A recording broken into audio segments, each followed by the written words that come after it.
समस्याएं। अब समस्याएं किसके जीवन में नहीं होती? हर एक के जीवन में समस्याएं होती हैं। और ठीक है, जीवन है तो समय के साथ समस्याएं आती हैं। किंतु क्या सारी समस्याएं समय ही लाता है? नहीं, सारी समस्याओं का श्रेय समय को नहीं दे सकते। ये अधिकतर समस्याएं तो ऐसी होती हैं जिन्हें हम स्वयं आमंत्रित करते हैं कि समस्याओं आओ, मैं आपकी प्रतीक्षा कर जाऊं। कैसे? अब ये निर्भर करता है आपकी हाँ और ना। अधिकतर समस्याएं इसलिए आती क्योंकि हम बार बार हाँ कहते जाते हैं, और अधिकतर समस्याएं इसलिए आती हैं क्योंकि हम उचित समय पर ना नहीं कह पा रहे। इसलिए बिना सोचे समझे किसी भी बात या किसी भी प्रस्ताव का समर्थन करना आपको बहुत बड़े संकट में डाल सकता है। वहीं कभी ना कह पाना, ये आपको उससे भी बड़े संकट में डाल सकता है। इसलिए स्मरण रखिए, ये अत्यंत महत्वपूर्ण सीख। सदैव सोच समझकर ही हाँ कीजिए और दृढ़ता के साथ ही ना कीजिए, और विश्वास कीजिए आपका जीवन अत्यधिक सुखमयी हो जाए। लोग मुझसे कई बार पूछते हैं, कान्हा, रुक्मिणी तो तुम्हारी अर्धांगिनी है, फिर क्यों उसकी ये यात्रा इतनी कठिन? क्यों तुम्हारा अथाह अखंड प्रेम पाने के लिए उसे इतनी कठिन परीक्षाओं का सामना करना पड़ा? चलिए मैं आपको एक बात समझा देता हूं। अथाह अखंड प्रेम की यात्रा ये कठिन नहीं होती। अब ऐसी ही एक यात्रा है रुक्मिणी की, परिशुद्ध प्रेम को समझने की यात्रा। ऐसा प्रेम जो क्रोध, भय, मोह, अधिकार, अहंकार, ईर्ष्या, इन सारे विकारों से मुक्त है। अब इस यात्रा में उसकी सहायता करेगी राधा। इतना ही नहीं, मैं आपको यह भी बता देता हूं कि संसार की हर एक नारी इस यात्रा में चलती है। अब जो नारी इस यात्रा के अंत तक पहुंच जाती है वो एक उच्च स्तर पर पहुंच जाती है, जहां वो कहलाती है अर्धांगिनी। विवाह का स्त्री के जीवन में क्या महत्व होता है? चलिए बात करते हैं हम रुक्मिणी की। एक स्त्री जिसने पवित्र मंशा से किसी को चाहा, उससे विवाह की इच्छा थी। अब विवाह यानी पाना, यानी किसी का हाथ थाम कर आगे का समस्त जीवन उसी के संग व्यतीत करना।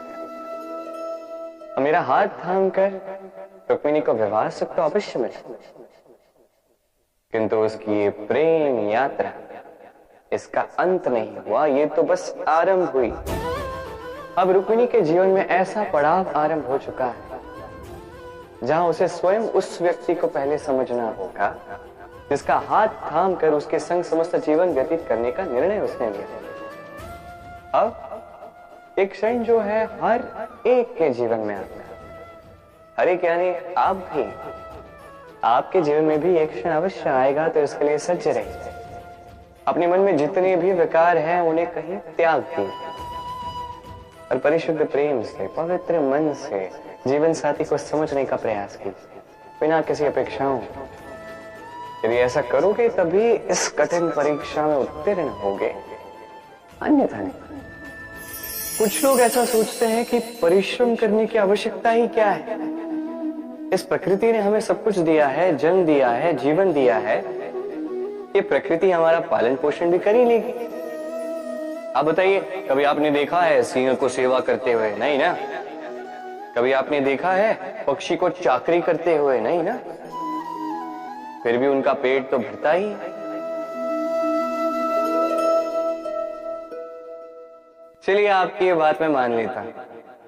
अब आप मेरे एक प्रश्न का उत्तर दीजिए। कभी आपने देखा है कोई जीव स्वयं चल के सिंह के मुख में आके बैठा हो और उसने कहा हो कि मुझे आप खा लीजिए, अपना भोजन बना लीजिए, अपना पेट भर लीजिए? ऐसा तो कभी नहीं हुआ। सिंह को उसका भोजन वन में मिल जाता है, किंतु आखेट उसे ही करना पड़ता है। यदि उसने नहीं किया तो वो तो कहीं भूखा मर जाए। यदि बात की जाए पक्षी की, तो प्रकृति ने उसे दाने अवश्य दिए हैं, किंतु उसे खोजना स्वयं पक्षी को ही पड़ता है। स्वयं को जीवित रखने के लिए घोंसला बनाना पड़ता है, जिसके लिए भी अत्यधिक परिश्रम करने पड़ते हैं। इस परिश्रम से दूर मत भागिए, क्योंकि यही परिश्रम दूर दूर तक आपका भाग्य बनाता है। जीवन में आगे बढ़ने के लिए आपको परिश्रम करना ही पड़ेगा। तो किसी भी वस्तु या जीव का आकार, स्थिति, परिस्थिति या बल देखकर आप उसकी क्षमताओं का अनुमान लगा सकते हैं। भी चलिए मैं आपको उदाहरण देता हूं एक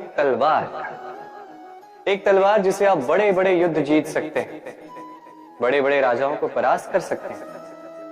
चलिए आपने ये तलवार किसी को दिखा दी और उससे उसके वस्त्र छीन लिए। अब सोचिए, जब वो वस्त्र फट जाते हैं तब एक छोटी सी सुई ही चमत्कार दिखाती है, तब तलवार किसी काम नहीं आती। उसी प्रकार एक मछली वन में जाकर आखेट तो नहीं कर सकती, और उसी प्रकार सिंह जल का राजा तो नहीं बन सकता। हर एक की अपनी अपनी दुर्बलता है, हर एक का अपना अपना बल है, और इस प्रकृति ने सबको इस प्रकार से बनाया है कि हर एक में कोई न कोई विशेषता होती ही है। इसलिए यदि आप स्वयं में या दूसरों में केवल कमियां देख पा रहे हैं तो तनिक ऊपर उठ के देखिए और सब में विशेषताएं ढूंढना प्रारंभ कीजिए। आप पाएंगे कि आप कितने विशेष हैं, दूसरे कितने विशेष हैं। आप जानेंगे कि ये संसार, ये प्रकृति कितनी विशेष है। जल राशि से सदैव मुझे प्रेम रहा है, तो चाहे वो मथुरा की यमुना नदी हो, चाहे वो द्वारका का समुद्र। समुद्र किनारे चलते चलते जब वो कोमल लहरें आके पांव को छू जाती हैं, थकान ही हर लेती है, हम में एक ऊर्जा भर देती है, मन को उल्लासित कर देती है। क्या उन लहरों के विषय में आपने कभी सोचा?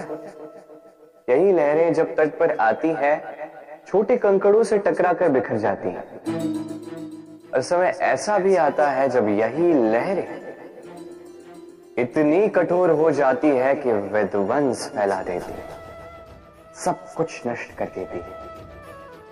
इसका एक सार है, एक अत्यंत महत्वपूर्ण सीख है कि कभी किसी को दुर्बल मत समझिएगा, कभी नहीं, क्योंकि ये दुर्बलता ये जब अपने वास्तविक बल का भान करती है, प्रबल विनाश मचाती है। इसलिए किसी की विनम्रता, किसी की कोमलता का सदैव सम्मान करें। राधे राधे।